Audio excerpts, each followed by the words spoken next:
always do it on my own, so I gotta get through it. And the only thing I know is to love what I'm doing. Never give up, never slow, till I finally prove it. Never listen to the no's, I just wanna keep moving. Keep my head up when I act, head up, that's a fact.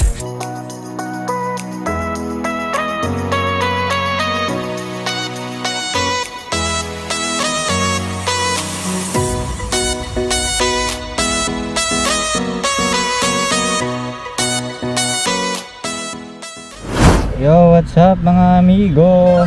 Ito na nga yung part 2 ng pag-update ko sa inyo dito sa Sniper 155 ko.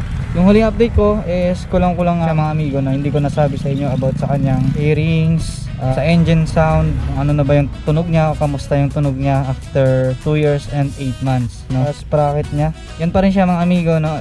RKE chain and sprocket, and bala ko na rin siyang palitan ulit mga amigo kasi ayan, matutulis na yung kanyang sprocket sa likod. Yun, about sa remote niya, isang beses ko pa lang to napalitan ng battery. So ang pinalit ko nga dito mga amigo na battery is yung Maxell, tama ba?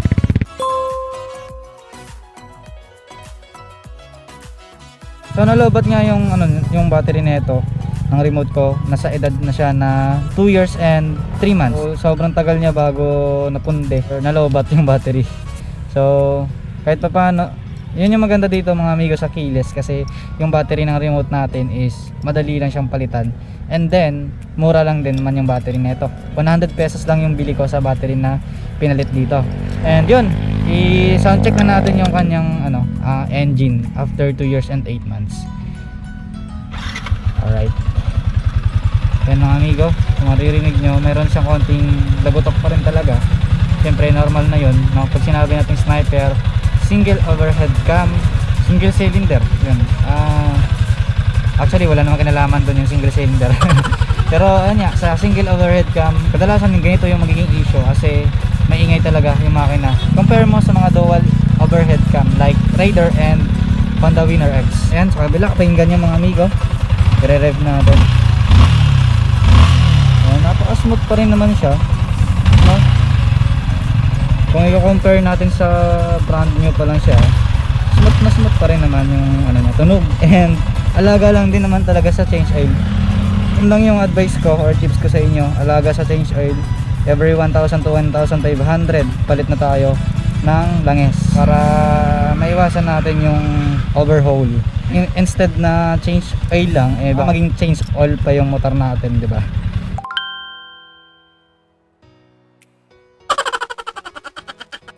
And ayan, sa mga mags nya, ayan, hindi ko nasabi sa inyo to nung last update natin. Ayan, stock siya, tinanggal ko na pala yung mga amigo, yung sticker nya, kasi meron akong nabiling sticker sa Lazada. Yan, yung mga lights nya, ayan, kung makikita nyo naman, lahat ng ilaw working naman. Never ko na-experience yung napundi yung mga ilaw nya. Odometer nya, ayan, makikita natin 45,468 sa loob ng 2 years and 8 months. And about sa tensioner nya, stock pa rin to mga amigo. Clutch damper, stock lang din to. And 45,000 na odometer nya mga amigo, hindi ko pa siya na FI cleaning. Fuel filter, stock pa rin yan. Mag sa likod, ayan, goods na goods pa rin. Tsaka yung mga caliper natin, brake caliper natin, stock pa rin yan. Front and rear. Rear shock natin na RCD. May nagtanong sa atin kung kamusta daw yung performance nito. Sa ngayon mga amigo, masasabi ko talaga sa inyo, goods na goods. Sulit yung bayad ko at pagpapalit ko ng rear shock ko, which is marami na rin napuntahan yung shock na to. Nagamit ko na siya sa iba't ibang endurance. I mean endurance na pagpunta sa Tanay, ganon. And share ko lang sa inyo mga amigo, ewan ko lang kung ako lang ba naka-experience about sa nangangamoy na parang sunog sa dito banda, ito na area. Parang na-experience ko yun or na-encounter ko yung amoy na yun na parang sunog mga amigo nung pumunta nga kami ng Tanay. Ayun, nung bumaba nga kami ng Tanay,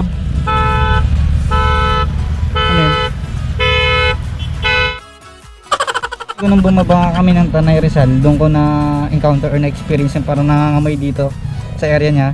And hindi ko alam kung galing ba sa makina or dito sa brake pad, no? Kasi yung brake pad na ito is 1 week pa lang nung bumaba kami sa Tanay nun. At nung paahon na, doon na parang naamoy namin. Kasama ko naamoy din nila parang amoy sunog. And yung brake pad pala kasi na ito mga amigo is aftermarket siya, or pinasalpa ko lang sa mga tabi-tabi like Motoshop. And yun, hindi ko sure kung sa brake pad siya or dito sa bandang makina. And yung amoy sunog na yun, sana hindi siya major talaga issue, no. Ayan, kung na-experience na rin yung mga amigo, sana mag-comment kayo para hindi ako maging paranoid, no. Kasi kung ano-ano naiisip ko first time ko kasi na-experience sa motor ko after ilang taon na, no. And yun, sa tambutso natin, ayan, tinanggal ko yung mga cover nya. Treno, ayan, goods na goods pa rin. And hindi pa rin naman kinakalawang yung tambutso natin, kung makikita nyo, malinaw pa rin naman siya, pakalinis nya pa rin naman, no. And radiator natin stock pa rin mga amigo, and all goods pa rin yan until now. Hindi ko na experience dyan yung overheating. Nasabi ko naman yan last update ko na hindi ko na experience yan, yung overheating issue sa Sniper 155 ko. Itong box natin mga amigo, ayan, baka ngayon nyo lang ulit nakita to sa vlog ko. Ang box na to is nabili ko 5,000, and sa bracket nya naman ito DC monorack, na sobrang tibay din na itong bracket na to. Mag-iisang taon na rin to, ang dalawang to. Sobrang solid mga amigo ng bracket nito, napakatibay talaga. Kaya pag sinabi natin bracket, DC monorack talaga, astig, solid. Ano pa ba sa coolant mga amigo, yan, sa coolant natin, isang beses ko pa lang yan na palagyan, isang beses ko pa lang na-refilan. Tapos yan, hindi na stock yung niyan, radiator hindi na stock yung niyan, yung coolant nya. Kumbaga Yamalog na rin yung coolant na ginagamit ko mga amigo. Ay, 1 litro na yon na Yamalog, hindi ko pa rin naman nauubos hanggang ngayon. And ayan, sa ating compartment, yan, sobrang linis niyan mga amigo. Nililinisan ko siya every time nakikita ko may alikabok yan, or after kung magamit siya. Pagka uwi ko, pinupunas-punasan ko talaga siya dyan para ma-maintain natin yung malinis siya dito sa area na to. Kasi dito sa area na to mga amigo, andito yung air filter natin mga amigo. Yung air filter ko din, napalitan na rin yan mga amigo, hindi na rin siya stock, pero yung pinalit ko is genuine parts pa rin siya, Yamaha pa rin. Hindi ako gumagamit ng mga aftermarket kapag related na, or kumbaga doon na tayo sa issue na papunta sa makina yung lahat, no. And sa makina niya, stock pa rin naman yan. So ayun mga amigo, sa battery health niya pala, ayan, subukan natin dito.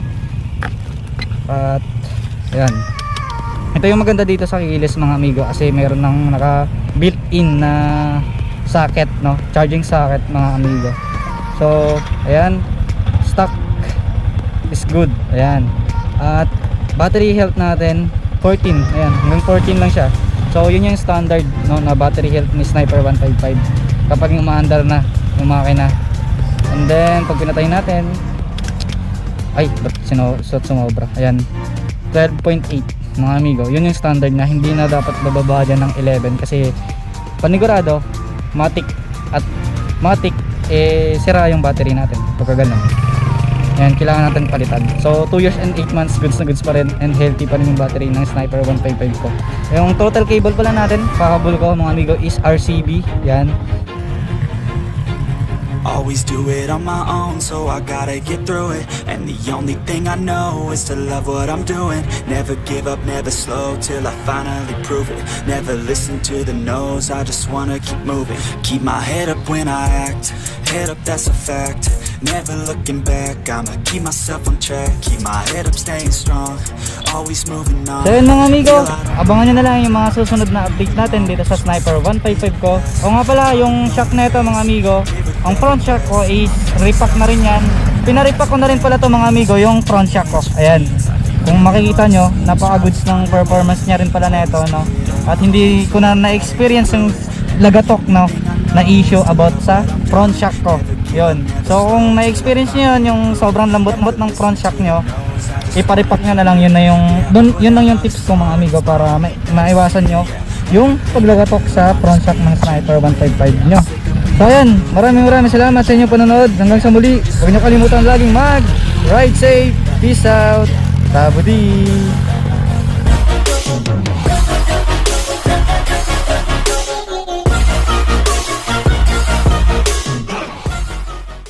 I'm digging through the glove box, I thought I had a map in here. The driver's door doesn't lock. I bought the car my junior year. There's candy in my backpack, and you can pick our soundtrack. We're heading for the East Coast tonight, so pack your bags and hold on tight, cause we're taking off. Pack map here, track in, pack map here in.